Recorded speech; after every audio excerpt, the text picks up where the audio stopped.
මෙම පාඩම තුළදී අපි ඉගෙන ගනිමු Microsoft Word document එකක් තුළ document එක navigate කරන්නේ මොන ආකාරයෙන්ද කියලා.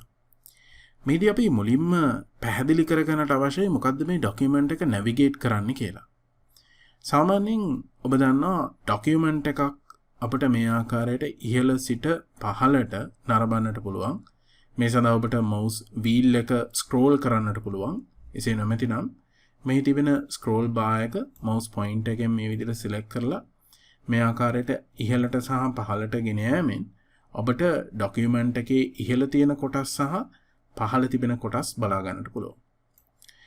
දැන් මීට අමතරව ඔබට පේනවා ඇති document එක තුල මේ ආකාරයට insertion point එක ඔබට දැක ගන්නට පුළුවන්. දැන් මම මේ තරමක් විශාල කරලා ඔබට පෙන්වුවොත් ඔබට පැහැදිලි වෙනවා insertion point එක මේ ආකාරයට blink වීමක් සිද්ධ වෙනවා document එක තුල.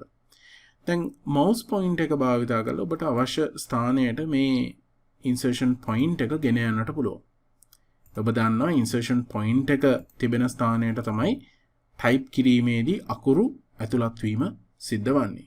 සාමාන්‍යයෙන් මෙහිදී සිද්ධ වන්නේ අපි type කරද්දී insertion point එක තිබෙන ස්ථානයට ඒ අපි type කරන අකුරු ඇතුළත් වෙලා insertion point එක screen එකේ දකුණු පැත්තට එහෙම නැත්නම් මේ page එකේ දකුණු පසට ගමන් කරනවා. ඒ තමයි සාමාන්‍යයෙන් සිද්ධ වන්නේ. දැන් මම මෙහිදී document එක navigate කරන්නට කලින් මෙහි තිබෙන zoom slide එක භාවිත කරලා මම document එක තරමක් zoom කරගන්නම් මේ ආකාරයට. දැන් අපි බලමු document එක navigate කිරීම සඳහා අපිට භාවිත කරන්න පුළුවන් විවිධ shortcuts ඒ වගේම විවිධ ක්‍රම. දැන් ඔබ දැනටමත් දන්නවා mouse point එක භාවිත කරලා ඔබට අවශ්‍ය ස්ථානයට මේ ආකාරයට insertion point එක ගෙන යන්නට පුළුවන්. ඒ වගේම තමයි keyboard එකේ home key එක මේ ආකාරයට press කිරීමෙන් ඔබට හැකියාව තිබෙනවා ඒ insertion point එක තිබෙන line එකේම මුලට යන්නට. ඒ වගේම end key එක press කිරීමෙන් ඔබට පුළුවන් එම line එකේ අවසානයට යන්න. දැන් මෙහිදී ඔබට පේනවා ඇති මම home key එක press කිරීමේදී එම line එක තුලම insertion point එක මුලට යනවා. ඒ වගේම end key එක press කිරීමේදී එය අවසානයට යනවා. දැන් හිතන්න මට අවශ්‍යයි මේ insertion point එක මෙම paragraph එකේ මුලට ගෙන යන්නට. එසේනම් ඔබට කරන්න තියෙන්නේ keyboard එකේ control key එක press කරගෙන up arrow key එක press කරන්න. එවිට ඔබට පේනවා ඇති paragraph එකේ මුලට ඔබට ගෙන යන්නට පුළුවන්. දැන් අපි බලමු control key එක සමග down arrow key එක press කිරීමෙන් කුමක්ද සිද්ධ වන්නේ කියලා. මෙහිදී ඔබට පේනවා ඇති මම down arrow key එක press කිරීමේදී ඊළඟ paragraph එකේ මුලට ගමන් කරනවා. ඒ වගේම මට මෙහිදී හැකියාව තියෙනවා control key එක ඔබාගෙන දකුණු පැත්තේ arrow key එක එහෙම නැත්නම් අපි කියනවා right arrow key එක කියලා. අපි right arrow key එක press කරද්දී ඔබට මෙහිදී පේනවා ඇති insertion point එක වචනයෙන් වචනයට මට ඉදිරියට ගෙන යන්නට පුළුවන් දකුණු පසට. ඒ වගේම left arrow key එක press කිරීමෙන් වචනයෙන් වචනය මට මේ ආකාරයට ආපස්සට ගෙන යන්නට පුළුවන් insertion point එක. දැන් මේවා පැහැදිලිව තේරුම් ගැනීම වැදගත්. විශේෂයෙන්ම paragraph එකේ මුලට යෑම, ඒ වගේම මේ ආකාරයට paragraph එකක ආපස්සට යෑම මේ දේවල් කිරීම සඳහා ඔබට control key එක සමග arrow keys press කිරීමෙන් සිදු කරන්නට පුළුවන්.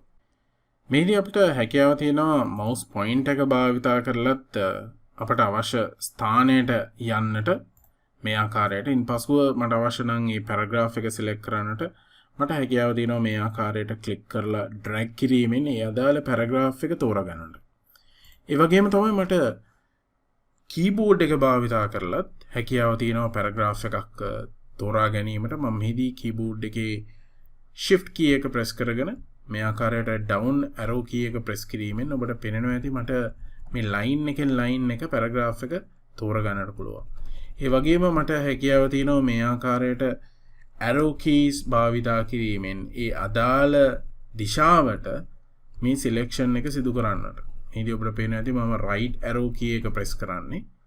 ඒ වගේම මේ ආකාරයට මට පුළුවන් පහළට paragraph එක select කරන්න. ඒ වගේම ඉහළට සහ left arrow key එක press කිරීමෙන් මේ ආකාරයට ආපස්සට selection එක මේ ආකාරයට ඉවත් කර ගැනීම සිදු කරන්නටත් පුළුවන්. ඉතින් මෙහිදී අපි තේරුම් ගත්තා නිවැරදිව text එකක් select කරගන්න ආකාරය, කීබෝඩ් එක භාවිතා කරලා. මවුස් එක භාවිතා කරනවට අමතරව ඔබට මේ ආකාරයට කීබෝඩ් එක භාවිතා කරලා ටෙක්ස්ට් සිලෙක්ට් කර ගැනීම සිදු කරන්න පුළුවන්.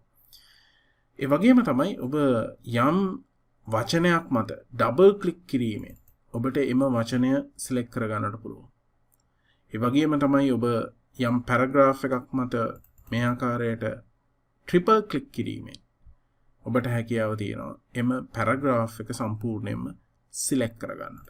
ඉතින් මේ ආකාරයෙන් ඩොකියුමන්ට් එකක් නැවිගේට් කිරීම අපි පැහැදිලිව තේරුම් ගන්නට අවශ්‍යයි නිවැරදිව සිදු කරන ආකාරය. දැන් මීට අමතරව ඔබට අවශ්‍ය නම් යම් නිශ්චිත ප්‍රදේශයක් විශාල කර බලා ගන්නට ඔබට zoom ස්ලයිඩ් එක භාවිත කරන්නට පුළුවන්. මේ ආකාරයෙන් යම් නිශ්චිත කොටසක් මේ ආකාරයට විශාල කර බලා ගන්නට ඩොකියුමන්ට් එක තුල.